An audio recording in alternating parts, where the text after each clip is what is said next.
Students, போன கிளாஸ்ல நம்ம மோல்னா என்ன, ஒன் மோல்னா என்ன அப்படின்ற கான்செப்ட் வந்து தெளிவா பார்த்தோம் இல்லையா? ஸோ அதை எப்படி ப்ராப்ளம்ஸ்ல கேட்பாங்க, எப்படி சால்வ் பண்றதுன்னு இந்த செஷன்ல பார்க்கலாம். ஓகேவா? ஸோ அதுக்கு முன்னாடி நம்ம ஒரு சில குட்டி கான்செப்ட்ஸ் வந்து தெரிஞ்சுட்டு போயிடலாம். So relation between moles and mass of the substance அப்படின்னா, ஸோ ஒரு மாஸ் ஆஃப் த சப்ஸ்டன்ஸ் வந்துட்டு மோல்ஸ்ல எப்படி நம்ம கன்சிடர் பண்றது. ஒன் மோல் அப்படின்னா இப்போ ஒரு சப்ஸ்டன்ஸ் இருக்கு அப்படின்னா அதோட கிராம் எவ்வளவா இருக்கும் அப்படின்றத சொல்றதுதான் relation between moles and mass of the substance. ஓகேவா? ஸோ இப்போ சப்ஸ்டன்ஸ் இருக்குன்னு வச்சுக்கோங்க. இந்த சப்ஸ்டன்ஸ் நம்ம எப்படி பிரிக்கலாம்? எலமெண்ட்னு ஒன்று சொல்லுவோம். ஓகேவா? எலமெண்ட்ஸ்னு பிரிப்போம் அண்ட் காம்பவுண்ட்ஸ்னு பிரிப்போமா? ஸோ இந்த எலமெண்ட் அப்படின்னா என்ன அர்த்தம்? ஆட்டம்ஸ்னால மேடப் ஆஃப் ஆயிருக்கும். ஒன் பார்ட்டிகல் தான் இருக்கும், one kind of particle. Compounds அப்படின்னா டிஃப்ரெண்ட் எலமெண்ட் வந்து என்ன இருக்கும் அப்படின்னா ஜாயிண்ட் ஆகி எனக்கு வந்து என்ன இருக்கும்னா காம்பவுண்ட்ஸ் கொடுத்துருக்கோம். அண்ட் இதுல இருக்கக்கூடியது எல்லாத்தையுமே நம்ம என்ன சொல்லுவோம்? மாலிக்யூல்ஸ் அப்படின்னு சொல்லுவோம் மாடா. ஸோ இதுல இருக்கிறது எல்லாத்தையுமே என்ன சொல்லுவோம்? மாலிக்யூல்ஸ் அப்படின்னு சொல்லுவோம். ஸோ ஒன் மோல் அப்படின்னாக்க இப்போ இந்த ஆட்டம் எலமெண்ட்டை கன்சிடர் பண்றாங்களா? ஃபர்ஸ்ட் நம்ம என்ன பண்ணணும் அப்படின்னா அவங்க எலமெண்ட் கேட்டிருக்காங்களா காம்பவுண்ட் கேட்டிருக்காங்களா அப்படின்றத பார்க்கணும். ஓகேவா? எலமெண்ட் கேட்டிருந்தாங்க அப்படின்னா அதோட அட்டாமிக் மாஸ். ஓகேவா? இப்ப ஹைட்ரஜன் ஒரு ஆட்டம் எடுத்துக்கிறேன், சாரி ஒரு எலமெண்ட் எடுத்துக்கிறேன்னு வச்சுக்கோங்க. இந்த ஹைட்ரஜனோட நார்மலான அட்டாமிக் வெயிட் எவ்வளவுனா 1U. ஓகேவா? சோ இந்த அட்டாமிக் வெயிட் கிராம்ல சொன்னோம் அப்படின்னா 1 கிராம். ஓகேவா? யூனிட் மட்டும் தான் டிஃபர் ஆகும், பட் வேல்யூ எப்படி இருக்கும் அப்படின்னா ஒரே மாதிரி தான் இருக்கும். சோ இந்த ஹைட்ரஜனை வந்து 1U 1 கிராம்னு சொல்லலாமா? சோ இதோட டோட்டல் அட்டாமிக் வெயிட் எவ்வளவோ அதுதான் 1 மோல் ஆஃப் த சப்ஸ்டன்ஸ்ல இருக்கும் அப்படின்றத கான்செப்ட். ஓகேவா? இப்போ ஆக்சிஜன் எடுத்துக்கிட்டேன் அப்படின்னா அதோட அட்டாமிக் மாஸ் 16U அப்படின்னா இதை 16 கிராம் அப்படின்னு சொல்லலாமாடா? சோ இதோட டோட்டல் ஆட்டமோட வெயிட் எவ்வளோ? 16 கிராம். அப்போ இதோட 1 மோல் சப்ஸ்டன்ஸ்ல எவ்வளவு இருக்கும் அப்படின்னா 16 கிராம் ஆஃப் ஆக்சிஜன் தான் இருக்கும். ஓகேவா? அதே மாதிரி இப்ப அயன் எடுத்துக்கிட்டேன்னு வச்சுக்கோங்க. அயனுக்கு வந்து எவ்வளவு சொல்லணும்னா 56U சொல்லுவாங்க. இதை வந்து 56 கிராம் அப்படின்னு சொல்லலாம். ஓகேவா? இதோட டோட்டல் இந்த ஆட்டமோட டோட்டல் வெயிட் எவ்வளவுனா 56 கிராம் தான் அதோட மாஸ். ஓகேவா? அப்போ இதோட 1 மோல் சப்ஸ்டன்ஸ்ல எவ்வளவு இருக்கும் அப்படின்னா 56 கிராம் இருக்கும். இதுவே நான் காம்பவுண்ட் எடுத்துக்கிட்டேன்னு வச்சுக்கோங்களேன். இப்ப H2O ஒரு காம்பவுண்ட் எடுத்துக்கிறேன். இதுல வந்து பார்த்தோம்னா இதோட மோலார் மாஸ் இங்க மென்ஷன் பண்ணுவோம், ஏன்னா இது மாலிக்யூல்ஸ்னால இருக்கும். அண்ட் இது எப்படி வெயிட் கால்குலேட் பண்றது நான் ஃபர்ஸ்ட் கிளாஸ்ல சொல்லியிருப்பேன். சரியா? இங்க வந்து 2 ஹைட்ரஜன் இருக்கு, 2 into 1U பிளஸ் ஒரு ஆக்சிஜன் தான் இருக்கு, 1 into 16U அப்படின்னு போடலாமாடா? அப்ப டோட்டல் எவ்வளவு வரும்? 18U and 18 கிராம் அப்படின்னு சொல்லிட்டு நம்ம மென்ஷன் பண்ணலாமா? எவ்வளவு மென்ஷன் பண்ணலாம்? 18 கிராம்னு சொல்லலாம். அப்போ இதோட இந்த மாலிக்யூலோட டோட்டல் வெயிட் எவ்வளோடா? டோட்டல் வெயிட் வந்து 18 கிராம் தானே? அப்போ இந்த 1 மோல் ஆஃப் வாட்டர் அப்படின்னா எவ்வளவு இருக்கும் அப்படின்னா 18 கிராம் இருக்கும். ஓகேவா? சோ இந்த மாலிக்யூலோட டோட்டல் வெயிட் என்னவோ அதுதான் 1 மோல் ஆஃப் சப்ஸ்டன்ஸ்ல பிரசன்ட் ஆயிருக்கும் அப்படின்றத இங்க கான்செப்ட். ஓகேவா? இப்போ கார்பன் டை ஆக்சைடு எடுத்துக்கிட்டேன் அப்படின்னா கார்பனுக்கு எவ்வளோடா? 12U அண்ட் இதுல ஒரே ஒரு கார்பன் தான் இருக்கு, பிளஸ் 2 ஆக்சிஜன் இருக்கு, அது 16U அப்படின்னு சொல்லலாம். ஓகேவா? அப்போ 12 plus 16U 12U plus 32U னு சொல்லலாம். இதை வந்து 44U is equal to 44 gram அப்படின்னு சொல்லிட்டு மென்ஷன் பண்ணலாமாடா? So 44 gram. அப்போ இந்த டோட்டலா இந்த மாலிக்யூலோட வெயிட் எவ்வளோடா? 44 கிராம். அப்போ 1 mole of carbon dioxide அப்படின்னா 1 mole of carbon dioxide அப்படின்னா அதுல எவ்வளோட பிரசன்ட் ஆயிருக்கும்? 44 கிராம் ஆஃப் த சப்ஸ்டன்ஸ் தானே பிரசன்ட் ஆயிருக்கும். சோ இதுதான் மோல்ஸுக்கும் மாஸ் ஆஃப் த சப்ஸ்டன்ஸுக்கும் இருக்க ரிலேஷன்ஷிப். ஓகேவா? சோ 1 மோல் அப்படின்னா டோட்டலா அந்த ஆட்டமா இருந்தாலும் சரி மாலிக்யூலா இருந்தாலும் சரி அது அங்க எவ்வளவு வெயிட்ட வந்து கொடுக்குதோ அதுதான் ஈக்குவல் டு அந்த 1 மோல் ஆஃப் த சப்ஸ்டன்ஸா இருக்கும். சரியா? ஓகே, நெக்ஸ்ட் கான்செப்ட் பாருங்கடா. Relation between moles and number of particles present in the substance. ஓகேவா? ஒரு சப்ஸ்டன்ஸ்ல இருக்கக்கூடிய பார்ட்டிகலுக்கும் 1 மோலுக்கும் என்ன ரிலேஷன்? ஓகேவா? இப்போ திரும்பி சப்ஸ்டன்ஸை எப்படி பிரிக்கலாம்? எலமெண்ட் அண்ட் காம்பவுண்ட்ஸ்னு பிரிக்கலாமா? ஓகேவா? எலமெண்ட் அப்படின்னா ஆட்டம்ஸ்னால ஆகி இருக்குமா? காம்பவுண்ட்ஸ் அப்படின்னா மாலிக்யூல்ஸா? ஓகேவா? இப்போ ஒரு ஹைட்ரஜன் அப்படிங்கிற ஒரு எலமெண்ட் எடுத்துக்கிறேன், அதே ஹைட்ரஜன் எடுத்துக்கிறேன். சோ ஹைட்ரஜனோட அட்டாமிக் வெயிட் எவ்வளோடா? 1U அப்படின்னு சொல்லுவோம். அண்ட் இது எவ்வளோட சொல்லுவோம்? 1 ஆட்டம் அப்படின்னு சொல்லுவோமா? ஓகேவா? U அப்படின்றது யூனிஃபைடு மாஸ். ஓகேவா? சோ Uக்கு எப்பவுமே வேல்யூ என்ன அப்படின்னா 1.67 into 10 to the power of minus 24 அப்படின்னு சொல்லுவாங்க. ஓகேவா? 1U is equal to 1.67 into 10 to the power of minus 24 கிராம்னு சொல்லுவாங்க. இது எப்பவுமே கான்ஸ்டன்டான வேல்யூ. இப்போ நம்ம என்ன பண்ண போறோம் அப்படின்னா இந்த கிராம். ஓகேவா? 1 மோல் அப்படின்னா ஓகே இன்னொரு கான்செப்ட். 1 மோல் அப்படின்னா 1 கிராம் ஆஃப் ஹைட்ரஜன் ஆட்டமா? இது வந்து நம்ம முன்னாடி கான்செப்ட்ல பார்த்தோம். ஓகேவா? இப்போ நம்ம இதுல எப்படி எழுதலாம் அப்படின்னா 1 into 1U க்கு பதிலா என்னடா எழுதலாம்? into 1.67 into 10 to the power of minus 24 gram is equal to 1 atom அப்படின்னு எழுதலாமாடா? ஓகேவா, 1 ஆட்டம் எழுதலாம். எனக்கு வந்து 1 மோலுக்கும் ஆட்டமுக்கும் என்ன ரிலேஷன் அப்படின்றத தெரியணும். அப்போ இந்த 1 கிராம் அப்படின்றத 1 மோல் ஆஃப் ஹைட்ரஜன் எழுதலாமா? அப்போ 1 மோல் ஆஃப் ஹைட்ரஜன் ஓகேவா இஸ் ஈக்குவல் டு, எனக்கு இந்த 1 மோல் மட்டும் இந்த பக்கம் இருந்தா போதும், மீதி எல்லாம் நான் இந்த பக்கம் கொண்டு வந்துடலாமா? அப்போ 1 divided by 1.67 into 10 to the power of -24 atom அப்படின்னு வருமா? அப்போ இதை டிவைட் பண்ணனா எனக்கு என்ன கிடைக்கும் அப்படின்னா 6.022 into 10 to the power of 23 atoms அப்படின்னு கிடைக்கும். ஓகேவா, இது ஒரு கான்செப்டா. அடுத்து ஒரு காம்பவுண்ட் எடுத்துக்கோங்கடா. ஒரு காம்பவுண்ட் ஒரு எக்ஸாம்பிளுக்கு எடுத்துக்கலாம். ஸோ கார்பன் டை ஆக்சைடை நான் எடுத்துக்கிறேன். கார்பன் டை ஆக்சைடு அப்படின்னா 44U அண்ட் 44 கிராம் அப்படின்றது நமக்கு தெரியும். And 1 mole of carbon dioxide அப்படின்னா 44 கிராம் அப்படின்றது தெரியும். அண்ட் இது வந்து 1 மாலிக்யூல் அப்படின்னு சொல்லுவாங்க இல்லையா, 1 மாலிக்யூல்னு சொல்லுவாங்க. அப்போ 44 யூக்கு பதிலா என்ன எழுதலாம்? 1.67 into 10 to the power of -24 gram is equal to 1 molecule அப்படின்னு எழுதலாமாடா? 1 மாலிக்யூல் எழுதலாம். இப்போ எனக்கு வந்து 1 மோலுக்கும் மாலிக்யூலுக்கும் இருக்கக்கூடிய ரிலேஷன் தானே தெரியணும். அப்போ 44 gram is equal to 1 mole of CO2 எழுதலாமா? 1 மோல் CO2 எழுதலாமா? இஸ் ஈக்குவல் டு மத்தது இந்த பக்கம் கொண்டு வந்துட்டேன்னா 1 divided by 1.67 into 10 to the power of -24 molecule அப்படின்னு வருமாடா? இப்போ இதை டிவைட் பண்ணா எனக்கு என்ன வரும்? 6.022 into 10 to the power of 23 molecules. ஒரு பாயிண்ட் நல்லா கவனிங்க. இப்ப நான் எலமெண்ட் எடுத்துக்கிட்டாலும் சரி, காம்பவுண்ட் எடுத்துக்கிட்டாலும் சரி, 1 மோல் ஆஃப் சப்ஸ்டன்ஸ்ல இதுலயும் 6.022 இன்டூ 10^23 ஆட்டம்ஸ் இருக்கு, இதுலயும் 6.022 இன்டூ 10^23 மாலிக்யூல்ஸ் இருக்கு. இதுதான் நம்ம தெரிஞ்சுக்க வேண்டிய முக்கியமான கான்செப்ட். ஓகேவா, சோ எலமெண்டா இருந்தாலும் சரி, காம்பவுண்டா இருந்தாலும் சரி, 1 மோல் ஆஃப் த சப்ஸ்டன்ஸ்ல இருக்கக்கூடிய நம்பர் ஆஃப் பார்ட்டிகல்ஸ் எப்பவுமே எப்படிதான் இருக்கும்? ஈக்குவலா தான் இருக்கும். ஆட்டம்னு எடுத்துக்கிட்டோம்னா 6.022 ஆட்டம் இருக்கும். மாலிக்யூல்ஸ்னு எடுத்துக்கிட்டோம் அப்படின்னா 6.022 மாலிக்யூல்ஸ் இருக்கும்.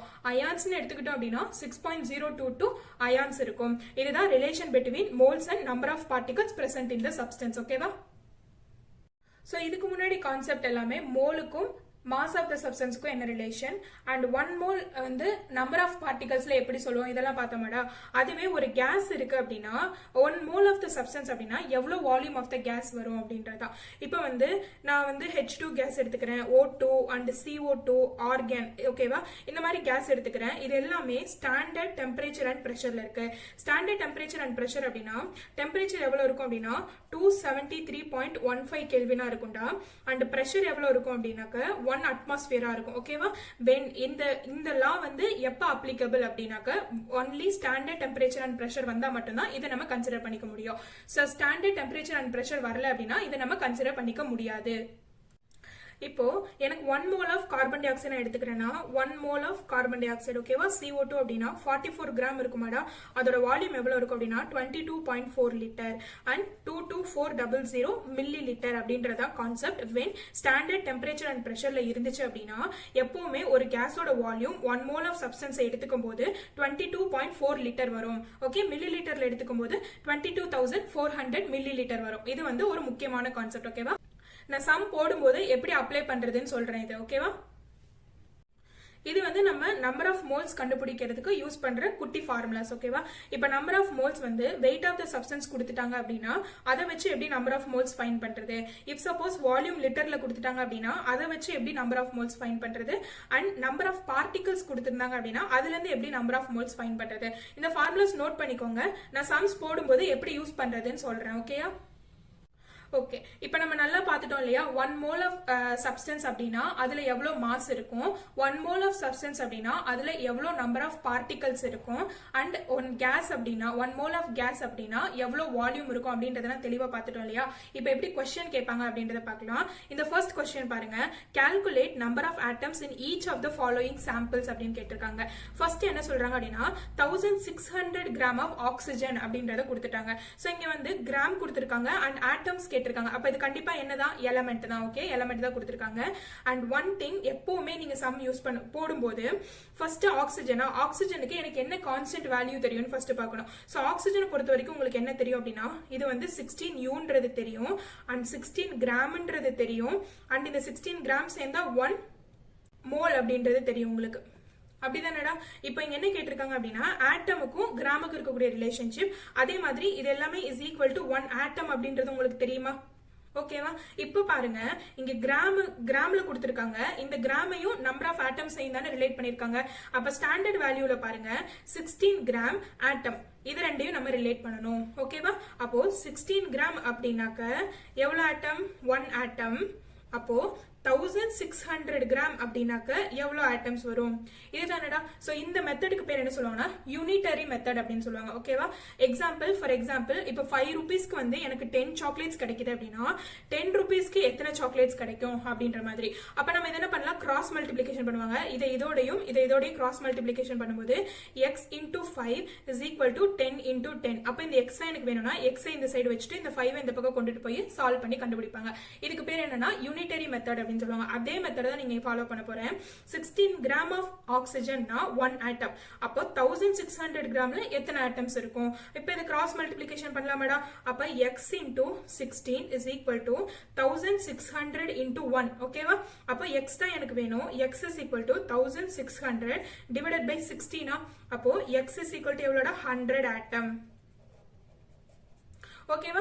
இது வந்து நமக்கு ஆக்சுவலா இது 100 ஆட்டம்ஸ்னு கொடுப்பாங்க, இல்லனா அவகேட்ரோ நம்பர்ல கொடுப்பாங்க. சோ அவகேட்ரோ நம்பர் கொடுத்தாங்க அப்படின்னா அதுல கேட்டிருந்தாங்க அப்படின்னா நீங்க நல்லா நோட் பண்ணி வச்சுக்கோங்க. 1 ஆட்டம் அப்படின்னாக்க 1 Na வாடா. நம்ம இதுக்கு முன்னாடி தான் பார்த்துட்டு வந்தோம். 1 ஆட்டம் அப்படின்னா அதுல கண்டிப்பா 6.022 into 10 to the power of 23 atoms வந்துட்டு இருக்கும், பார்ட்டிகல்ஸ் இருக்கும் அப்படின்றதா. அப்போ 100 ஆட்டம்ஸ் அப்படின்னா எவ்வளோட இருக்கும்? ஆட்டம்ஸ் அப்படின்னா எவ்வளவு இருக்கும் அப்படின்னா அப்ப x is equal to 100 into Na atoms. உனக்கு ஆப்ஷன்ல என்ன கொடுத்திருக்காங்க அப்படின்றத சூஸ் பண்ணிட்டு நீங்க வந்து எதுல போடணும். இப்ப நார்மலா இதுலயும் கொடுத்திருப்பாங்க, இதுலயும் கொடுத்திருப்பாங்க. இதுல கொடுத்திருந்தாங்கன்னா நீங்க இந்த மாதிரி மெத்தட் யூஸ் பண்ணி தான் அவகேட்ரோ நம்பர்ல கண்டுபிடிக்கணும். புரியுதா? இது பாருங்க 2.3 கிலோகிராம் ஆஃப் சோடியம் கொடுத்துட்டாங்க. இப்போ அப்ப நம்ம என்ன பண்ணுவோம்? சோடியம்க்கு எனக்கு என்ன கான்ஸ்டன்ட் வேல்யூ தெரியும் அப்படின்றத பார்க்கணுமா ஃபர்ஸ்ட்? அப்போ சோடியம் அப்படின்னா 23 யூன்னு சொல்லலாம், 23 கிராம்னு சொல்லலாம், இத 1 மோல்னு சொல்லலாம், இத 1 ஆட்டம்னு சொல்லலாம். ஓகேவா? இந்த 1 ஆட்டம் Na பார்ட்டிகலுக்கு ஈக்குவலா இருக்கும் அப்படின்றது நமக்கு நார்மலா கான்ஸ்டன்டான தெரியும்.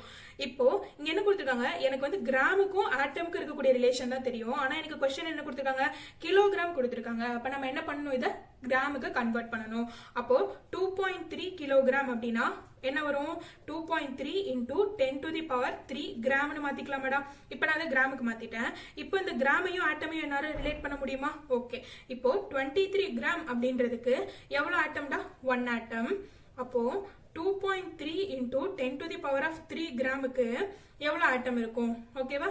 அப்போ x into 23 is equal to 1 into 2.3 into 10 to the power 3. ஓகேவா? x தான் எனக்கு வேணும். அப்போ 1 into 2.3 into 10 to the power of 3 divided by 23. So போட்டோம் அப்படின்னா 0.1 வருமாடா. சோ 0.1 அப்படின்னா இந்த பாயிண்ட் இந்த பக்கம் போச்சுன்னா 10 power minus 1 ன்னு சொல்லுவாங்க. சோ இங்க 10 power 3 இருக்கு. அப்ப 10 power 2 ஆட்டம்ஸ். ஓகேவா? சோ இதுவுமே அவகேட்ரோ நம்பர்ல கொடுத்தாங்க அப்படின்னா 1 atom is equal to Na அப்படின்றது நமக்கு தெரியும்.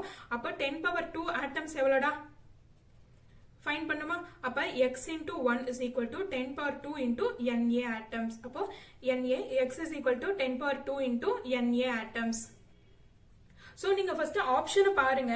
ஆப்ஷனை பார்த்துட்டு அதுக்கு ஏத்த மாதிரி ஆன்சர் என்ன பண்ணிக்கலாம்? ஈஸியா சேஞ்ச் பண்ணிக்கலாம். ஓகேவா? சோ இந்த மாதிரி ஒரு மெத்தட். இது ஒரு क्वेश्चन. இன்னொரு क्वेश्चन பார்க்கலாமா? இப்போ இந்த क्वेश्चन பாருங்க, உங்களுக்கு இன்னும் நல்லா கிளியரா புரியும். சரியா? in which cases number of molecules of water maximum அப்படின்னு கேட்டிருக்காங்க.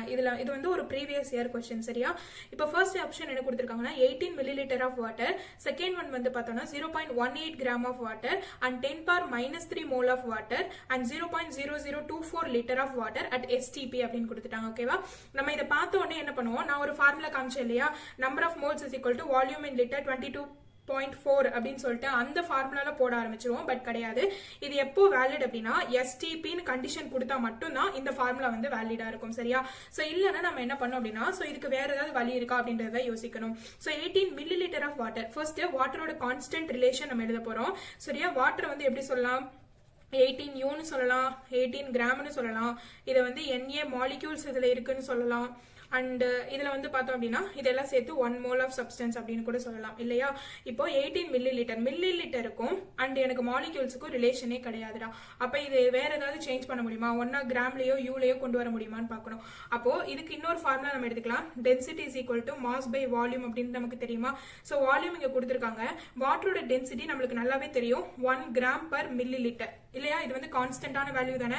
அதை எடுத்துட்டு நீங்க சப்ஸ்டிட் பண்ணுங்க. 1 கிராம் பர் மில்லி லிட்டர். இந்த வால்யூம் இங்க வந்துச்சு அப்படின்னா 18 மில்லி லிட்டர் இங்க போடலாமாடா. இந்த மில்லி லிட்டர் கேன்சல் ஆயிடுச்சா 18 கிராம் இஸ் ஈக்குவல் டு மாஸா. அப்ப மாஸ் இந்த 18 மில்லி லிட்டர் ஆஃப் வாட்டரோட மாஸ் 18 கிராம்னு நான் ஃபைண்ட் பண்ணிட்டேன். இப்போ இந்த கிராம வச்சு என்ன பண்ணலாம், என்னால மாலிக்யூல்ஸ் ஃபைண்ட் பண்ண முடியுமா. ஏன்னா கிராமுக்கும் மாலிக்யூலுக்கும் எனக்கு ரிலேஷன்ஷிப் இங்க வந்து தெரியுமா. அப்ப அதை வச்சு நான் என்னால ஃபைண்ட் பண்ண முடியுமா. அப்போ இப்ப ஆக்சுவலா 18 கிராம் ஓகேவா. 18 கிராம் அப்படின்னா Na மாலிக்யூல்ஸ் இருக்கு. இங்க என்னடா இருக்கு 18 கிராம் தானே இருக்கு. அப்ப இதுல என்ன இருக்கும், Na மாலிக்யூல்ஸ் தானே இருக்கும். ஓகே முடிஞ்சிச்சா. Na molecule. செகண்ட் ஆப்ஷன் எடுத்துக்கோங்க. 0.18 கிராம் அப்படின்னு கொடுத்துருக்காங்க. அப்ப நல்லாவே தெரியும் 18 கிராம் அப்படின்னா Na மாலிகூல்ஸ். அப்ப 0.18 கிராம் அப்படின்னா எவ்வளோ. அப்போ x is equal to ஓகேவா இந்த 18 டிவைட்ல வந்துரும் 0.18 into Na divided by 18 வருமாடா. அப்ப x is equal to 0.1 into Na வருமா. Na மாலிகூல்ஸ் இதுல இருக்கு. அடுத்து பாருங்க 10⁻³ mole of water. 1 mole of water அப்படின்னாக்க 1 Na அப்படின்றது எனக்கு தெரியும் ஓகே. 1 mole அப்படின்னாக்க எவ்வளோடா 1 Na மாலிக்யூல்ஸ் அதுல இருக்கு. அப்போ 10⁻³ mole அப்படின்னாக்க எவ்வளோ இருக்கும் அப்படின்றதான இங்க क्वेश्चन. அப்ப x is equal to 10⁻³ Na வருமாடா. ஓகேவா. செகண்ட் எடுத்துக்கோங்க. இங்க என்ன கொடுத்திருக்காங்க, லிட்டர் கொடுத்திருக்காங்க, அட் STPன்னு கொடுத்திருக்காங்க. அப்ப இதுல இருந்து ஈஸியா நம்மளால நம்பர் ஆஃப் மோல்ஸ் வந்து ஃபைண்ட் பண்ண முடியுமா. சோ நான் சொன்னல number of moles is equal to volume வந்து லிட்டர்ல கொடுத்திருக்காங்க டிவைடட் பை 22.4. இதை வச்சு பண்ணோம்னா so number of moles find பண்றதுக்கு வால்யூம் எவ்வளவு கொடுத்திருக்காங்க 0.0024ன்னு கொடுத்திருக்காங்களா டிவைடட் பை 22.4 அடா. இத மாதிரி இது பண்ணோம்னா இந்த பாயிண்ட் வந்து இந்த பக்கம் போச்சுனா 1 2 3 வருமாடா. sorry 22.4 okay 1 2 3 4 வரும். அப்ப 22.4 into 10⁻⁴ divided by 22.4 அடா. சோ இது கேன்சல் ஆயிடுச்சு அப்படின்னா 10⁻⁴ மோல் இருக்குமா. அப்போ 1 மோல் அப்படின்னாக்க Na மாலிக்யூல்ஸ் இருக்கு. அப்ப 10⁻⁴ மோல் அப்படின்னா எவ்வளவு இருக்கும் அப்படின்னா 10⁻⁴ Na மாலிக்யூல்ஸ் இருக்குமாடா. அப்போ 10⁻⁴ Na அண்ட் இங்க பாருங்கடா 10⁻³ Na ஒன்னு இருக்கு அண்ட் 0.1 Na இருக்கு அண்ட் Na இருக்கு. இது எல்லாத்தையும் கம்பேர் பண்ணும்போது எதுடா பிக் வேல்யூ 1 அப்படின்றதான வேல்யூ. இது எல்லாமே 0.00 இது வந்து 0.00 இது 0 பாயிண்ட்ல தானே வருது. அப்போ 1 அப்படின்றதா இது எல்லாத்துலயுமே வந்து பெரிய நம்பர். அப்ப 18 மில்லி லிட்டர் ஆஃப் வாட்டர்ல தான் எவ்வளவு இருக்கும் அதிக மாலிக்யூல்ஸ் ஆஃப் வாட்டர் வந்து எதுல இருக்கும் அப்படின்னா 18 மில்லி லிட்டர் ஆஃப் வாட்டர்ல தான் இருக்கும். சோ இப்படிதான் ஃபைண்ட் பண்ணும். ஃபர்ஸ்ட் வந்து உங்களுக்கு என்ன கொடுத்திருக்காங்க அதுல இருந்து உங்களுக்கு என்ன கான்செப்ட் ரிலேஷன்ஷிப் எழுத முடியும் அண்ட் எப்படி ரிலேட் பண்ணி நம்ம இதை ஃபைண்ட் பண்ண முடியும் அப்படின்றத நம்ம என்ன பண்ணோம் அப்படின்னா இதுல கன்சிடர் பண்ண வேண்டிய ஒரு முக்கியமான விஷயம். சரியா. இப்ப இந்த क्वेश्चन பாருங்க. the number of atoms in 4.25 gram of NH3 is approximately என்னன்னு கேட்டிருக்காங்க. இப்போ நம்ம ஃபர்ஸ்ட் எடுத்தோனே NH3 க்கு என்ன கான்ஸ்டன்ட் வேல்யூ தெரியும் அப்படின்றது எழுதணுமா. சோ NH3 வந்து 17 U னு சொல்லலாம், 17 கிராம்னு சொல்லலாம் அண்ட் 1 மோல் னு சொல்லலாம். இது எல்லாத்தையும் சேர்த்து அண்ட் Na மாலிக்யூல்ஸ் இதுல பிரசன்ட் ஆயிருக்கும் அப்படின்னு சொல்லலாம். அண்ட் இன்னொரு முக்கியமான கான்செப்ட் இங்க என்ன கேட்டிருக்காங்கன்னா இது வந்து ஒரு மாலிக்யூல் ஆனா நமக்கு நம்பர் ஆஃப் ஆட்டம் கேட்டிருக்காங்க ஓகேவா. அப்போ மாலிக்யூல்ஸ் அப்படின்னாக்க எத்தனை ஆட்டம்ஸ் இருக்குன்றதுனா அப்ப இதுல வந்து 1 மாலிக்யூல் அப்படின்னா சாரிடா இதுல 4 ஆட்டம்ஸ் இருக்கு ஓகேவா. இதுவே H2 எடுத்துக்கிட்டீங்கன்னா 1 மாலிக்யூல் எத்தனை ஆட்டம்ஸ்டா 3 ஆட்டம்ஸ் இருக்கும் ஓகேவா. கார்பன் டை ஆக்சைடு எடுத்துக்கிட்டீங்கன்னா 1 மாலிக்யூல் 3 ஆட்டம்ஸ் இருக்கும் ஓகேவா. ஒரு மாலிக்யூல் இருந்தாலுமே அதை நம்ம ஆட்டம்ஸ் கூட என்ன பண்ண முடியும் ரிலேட் பண்ண முடியும் ஓகேவா. அப்போ 4 ஆட்டம் அப்படிங்கிறது Na மாலிக்யூல்ஸா இருக்கும். அப்போ அது வந்து என்ன கிராம் 17 கிராம் ஓகேவா. நமக்கு வந்து கிராமையும் ஆட்டம் தான் கன்சிடர் பண்ணணும்னு சொல்லியிருக்காங்க. அப்போ இந்த இடத்துல நீ எத்தனை ஆட்டம்ஸ் அப்படின்றத நீ வந்து ஃபைண்ட் பண்ணுமா. சோ 4 ஆட்டம்ஸ்க்கு வந்து 17 கிராம் ஓகேவா. 4 ஆட்டம்ஸ்க்கு எவ்வளோடா 4 ஆட்டம்ஸ்க்கு 17 கிராம் இருக்கு அப்படின்னா 4.25 கிராமுக்கு எவ்வளவு ஆட்டம்ஸ் இருக்கும் அப்படின்றத நம்ம ஃபைண்ட் பண்ணணுமா இங்க. அப்ப ஃபைண்ட் பண்ணனும்னா என்ன கிடைக்கும் உனக்கு 4 into 4.25 is equal to 17 into x. அப்போ x இங்க பக்கம் வச்சிட்டோம்னா 4 into 4.25 divided by 17 வருமாடா ஓகேவா. இது பண்ணீங்கன்னா 4.25 divided by 17 அப்படின்னா 0.25 வரும்டா into 4 is equal to என்ன வரும் அப்படின்னா மல்டிப்ளை பண்ணோம்னா 1 வருமாடா, 1 ஆட்டம் தான் இருக்கும் 4.25 கிராம்ல. இங்க அவகேட்ரோ நம்பர்ல வந்து எக்ஸ்பிரஸ் பண்ணிருக்காங்களா, அப்ப நம்ம அதை சேஞ்ச் பண்ணணுமா? சோ 1 ஆட்டம் அப்படின்னாக்க எவ்வளோடா, NA அவகேட்ரோ நம்பர். அப்போ இங்கே 1 ஆட்டம் தானே கொடுத்திருக்காங்க. அப்ப இது இஸ் ஈக்குவல் டு 6.022 இன்டூ 10⁻23 ஆடா. இப்போ இந்த ஆப்ஷன் தான் கரெக்ட். புரியுதா? எப்படி வந்து உங்களுக்கு மாலிக்யூல் கொடுத்தாலும் அதோட ஆட்டம் கூட எப்படி கனெக்ட் பண்ணணும்ன்றது தெரியுதா? ஸோ ஒரு மாலிக்யூல் கொடுத்தோம் அப்படின்னா எத்தனை ஆட்டம்ஸ் இருக்கோ அத்தனை ஆட்டம்ஸ்க்கு ஈக்குவலா இருக்கும் 1 மோல் அப்படிங்கிறது. ஓகேவா? அதுக்கப்புறம் நம்ம எப்போ இருக்கக்கூடிய கான்ஸ்டன்ட் வேல்யூவை ரிலேட் பண்ணி நம்ம இந்த மாதிரி ஃபைண்ட் பண்ணி கண்டுபிடிச்சிக்கலாம். சரியா? ஃபர்ஸ்ட் நீங்க இதை எழுதுறீங்க பாத்தீங்களா, இதை எழுதி நீங்க ஒரு கான்செப்ட் பிடிச்சிட்டீங்க அப்படின்னா ரொம்ப ரொம்ப ஈஸியா வந்துடும். இந்த மோல் கான்செப்ட் அப்படிங்கிறது ரொம்ப கஷ்டப்படக்கூடிய விஷயமே கிடையாது. புரிஞ்சுக்கிறது ஒண்ணுதான் விஷயம். சரியா? இந்த क्वेश्चन பாருங்க, the number of oxygen atoms in 4.4 gram of carbon dioxide எவ்வளவு இருக்குன்னு கேட்டிருக்காங்களா. சோ கார்பன் டை ஆக்சைடு நீங்க பார்த்த உடனே ஃபர்ஸ்ட் எழுத வேண்டியது CO2 அப்படின்னா 44 U னு சொல்லலாம், 44 கிராம் னு சொல்லலாம், அண்ட் 1 மோல் னு சொல்லலாம். இத வந்து 1 NA னு சொல்லலாமடா. இப்போ ஒரு 44 கிராமுக்கு எத்தனை ஆக்சிஜன் ஆட்டம்டா இருக்கு? 2 ஆக்சிஜன் ஆட்டம் இருக்கு. சோ 44 கிராமுக்கு 2 ஆக்சிஜன் ஆட்டம்ஸ் இருக்கு. அப்போ 4.4 கிராம்ல எவ்வளவு இருக்கும் அப்படின்றத எனக்கு கால்குலேஷன். அப்போ இது கிராஸ் மல்டிப்ளிகேஷன் பண்ண அப்படின்னா x into 44 is equal to 4.4 into 2. அப்போ x is equal to 4.4 into 2 divided by 44 னு வருமாடா. சோ இது பண்ணோம்னா 0.1 னு வருமா. அப்போ 0.2 ஆட்டம்ஸ் னு வரும். இங்க எல்லாமே வந்து பாத்தீங்கன்னா அவகேட்ரோ நம்பர்ல எக்ஸ்பிரஸ் பண்ணிருக்காங்களா. சோ அப்போ 1 ஆட்டம் அப்படிங்கிறது 1 NA டா. அப்போ 0.2 ஆட்டம்ங்கிறது எவ்வளவு NA அப்படின்றத நான் இங்க கால்குலேட் பண்ணோம். இப்போ x is equal to 0.2 into 6.022 into 10⁻23 போடலாமடா. அப்போ x is equal to 1.2 into 10⁻23. அப்போ ஆன்சர் வந்து இதுதான். எப்படி ஃபைண்ட் பண்ணணும், எப்படி கான்செப்ட் புரிஞ்சுக்கணும்னு புரியுதா? சோ ஒரு கான்செப்ட் புடிச்சிட்டீங்க அப்படின்னா ரொம்ப ரொம்ப ஈஸி இந்த மோல் கான்செப்ட் போடுறது. சரியா? சோ இந்த டெஸ்ட் யுவர் செல்ஃப் கொஸ்டின் பாருங்க, கண்டிப்பா கான்செப்ட் என்னன்னு புரிஞ்சுக்கோங்க. புரிஞ்சுட்டு இந்த கொஸ்டினை போட்டு பாருங்க. போட்டு பார்த்துட்டு ஏதாவது டவுட் இருந்தா மறக்காம வாட்ஸ்அப் குரூப்ல கேளுங்க. ஓகேவா? ஃபர்ஸ்ட் கொஸ்டின் பாருங்க, which of the following has maximum number of atoms? ஓகேவா? இந்த கொஸ்டின் நோட் பண்ணிக்கோங்க. and which has maximum molecules எவ்வளவு இருக்கு அப்படின்றது. இந்த கொஸ்டின் பாருங்க, the number of water molecules is maximum in. So இதுலயே வாட்டர் மாலிக்யூல் எதுல மேக்ஸிமமா இருக்கு அப்படின்னு கேட்டிருக்காங்க. ஓகேவா? இதோட இந்த கிளாஸ் வந்து முடிச்சுக்கலாம்டா. சோ நெக்ஸ்ட் கிளாஸ்ல வந்து லிமிட்டிங் ரிஏஜென்ட்னா என்ன, சோ எப்படி கெமிக்கல் ஈக்குவேஷனை வந்து பேலன்ஸ் பண்றது, நார்மாலிட்டி மொலாலிட்டி இதை பத்தி எல்லாம் டீடைலா பார்க்கலாம். அண்ட் எப்ப டவுட் இருந்தாலும் நீங்க வாட்ஸ்அப் குரூப்ல கேட்கலாம். லிங்க் வந்து டிஸ்கிரிப்ஷன் பாக்ஸ்ல இருக்கு. சோ பிடிச்சிருந்தா லைக் பண்ணுங்க, மறக்காம உங்க ஃப்ரெண்ட்ஸுக்கு ஷேர் பண்ணுங்க. தேங்க்யூ சோ மச் ஃபார் வாட்சிங்.